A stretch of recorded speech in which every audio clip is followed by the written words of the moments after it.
Okay, so in the previous video we ended up over here. Okay, so the thing that I was saying was that it does not matter what z is. Okay, if depending upon your value of z, your length of the vector is going to differ, but the overall vector is still going to be perpendicular to each of this. Okay, and if you want to check, you can actually do the dot product, and you'll notice that a dot n is equal to 0, b dot n is equal to 0. Okay, so since any multiple of this vector, okay, if you notice all these vectors, all these perpendicular vectors, whether they be smaller in length or larger in length or in the opposite direction, they are all along the same direction, or in other words, they're all parallel to each other, and therefore they're all scalar multiples of each other. So any scalar multiple of this vector is acceptable.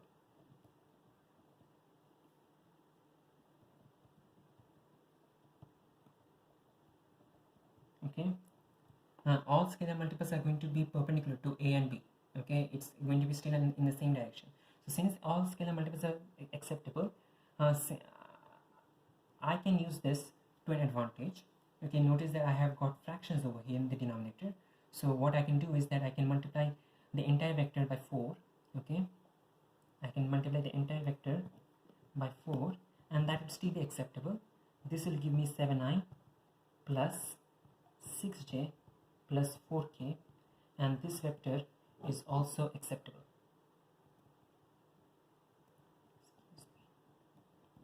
This vector is also acceptable. If you notice, if we do the dot product between this vector and this vector, it will still get 0. This vector and this vector will still get 0. In other words, this vector is still perpendicular to both a and b. Okay, now on the other hand, in the if the question does not specify what anything about the vector other than the fact that it is perpendicular, you could use any z value. But if the question does ask you that we want to have the unit perpendicular vector, okay, so if they ask you to find the unit perpendicular vector, which in this question they did not ask for, but if let's say that if they ask you the unit perpendicular vector, in that case we have the vector, we know the direction. Okay, we just need to find the unit vector, and that can be simply by using n divided by n modulus. Okay, this is again using a concept that you learned back in section 7.2 or 3. I don't remember the entire the exact section number. Okay, but n divided by n modulus is going to give you the unit, okay, perpendicular vector, and that in this case it is going to be 7i plus 6j plus 4k divided by 7i plus 6j plus 4k the whole modulus. Okay, you can calculate the bottom, okay, the denominator over here, that is, this is going to be 7i plus 6j plus 4k divided by root of 49 plus 36, excuse me, 49 plus 36 plus 16. 36 plus 16 is 52 plus 49, that is going to be root of 101. Okay, so this is going to be a unit vector, unit perpendicular vector. All this and this are all perpendicular vectors obviously, but this is the unit perpendicular vector. Okay, so depending upon the question, if the question asks you to have the unit perpendicular vector, do definitely find the unit perpendicular vector. Alright, now let's consider example 44. Okay, and this example they've given us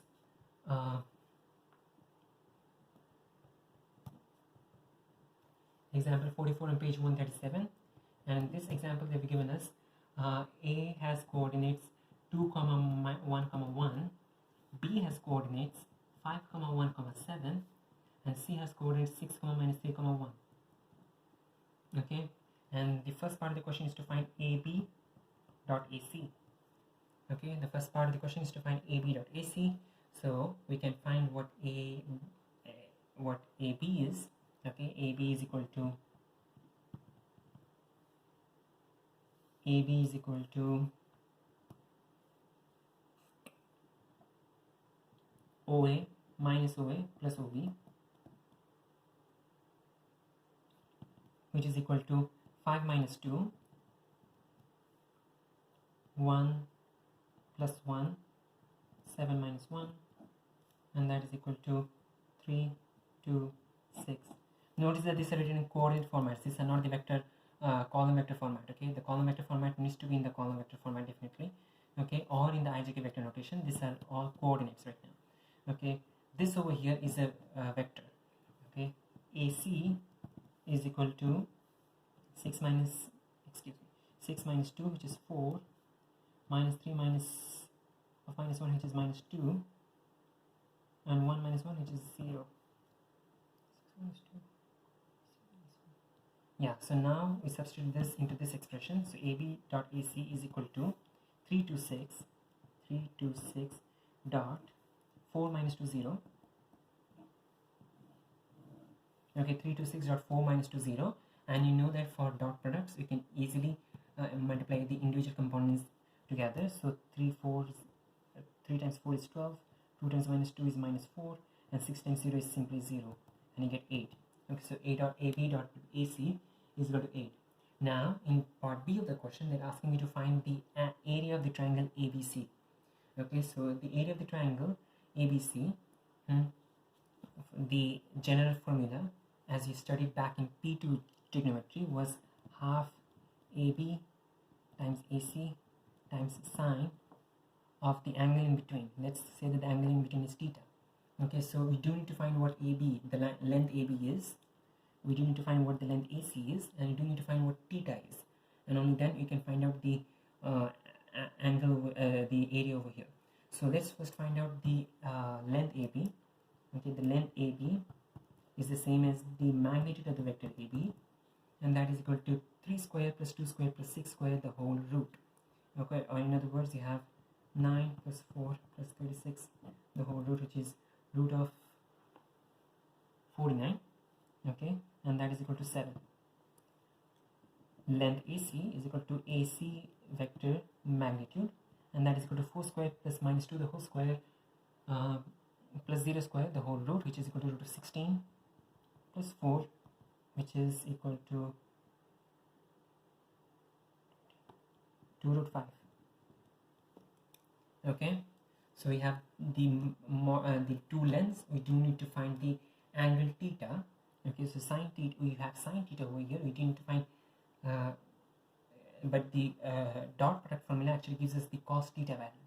Okay, so let's use the cos theta version of the formula. Cos theta is equal to AB dot AC divided by AB modulus times AC modulus. Okay, and this is going to be equal to AB dot AC is equal to 8,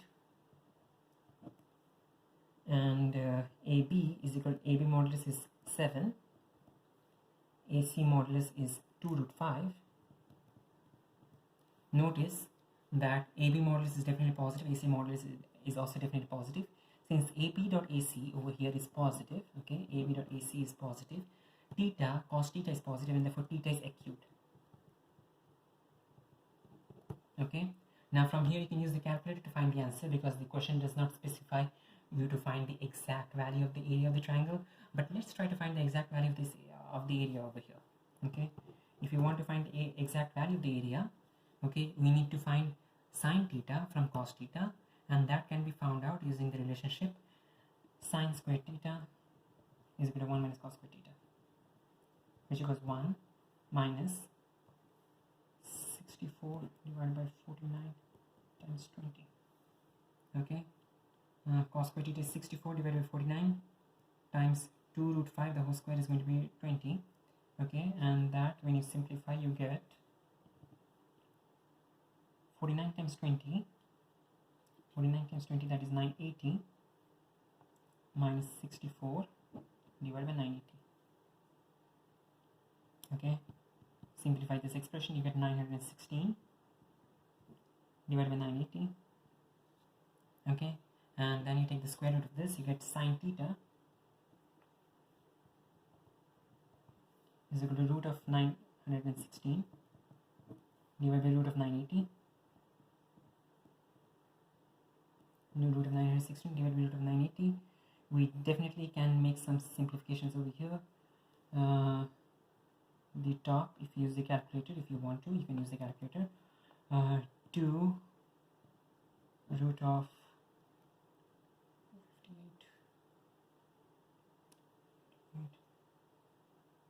279 what the answer is. Let's see. 458. That's definitely not the right answer. 229, excuse me. Okay, so we have 458 and 960. Alright, so that's the top. The denominator is going to be root of 980, which is, again, we have 7. So you take 48 out of that, 20, which is simply 40. Okay, 196 times 5, 14 root 5. Okay, and this you can simplify further to, you can leave it over here. Okay, so sine theta is equal to this, and then finally you need the area of the triangle.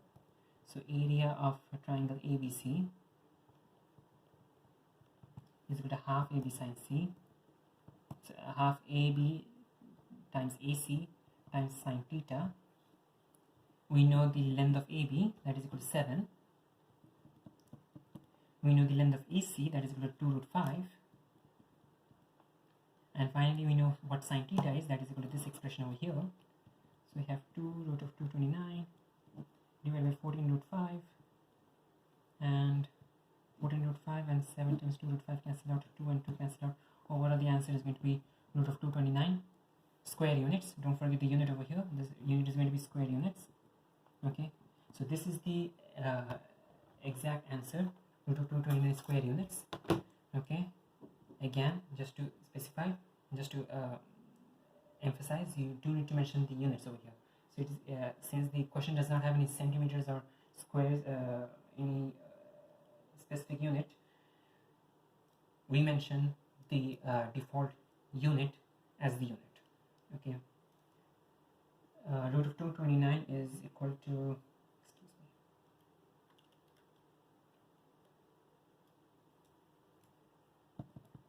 me, 15.13 square units to 2 dp, and that's the answer that they got in the example. Okay, so in other words, if the question does not specify that you need to find the exact answer, it is up to you whether you want to use the exact method or use the calculator as the short way out. But if the question does specify that you need to find the exact answer, in that case you need to take help from one of the trigonometric identities that you learned. So in this case, sine square theta plus cos square theta equals 1 to help you find the exact answer for the area of the triangle.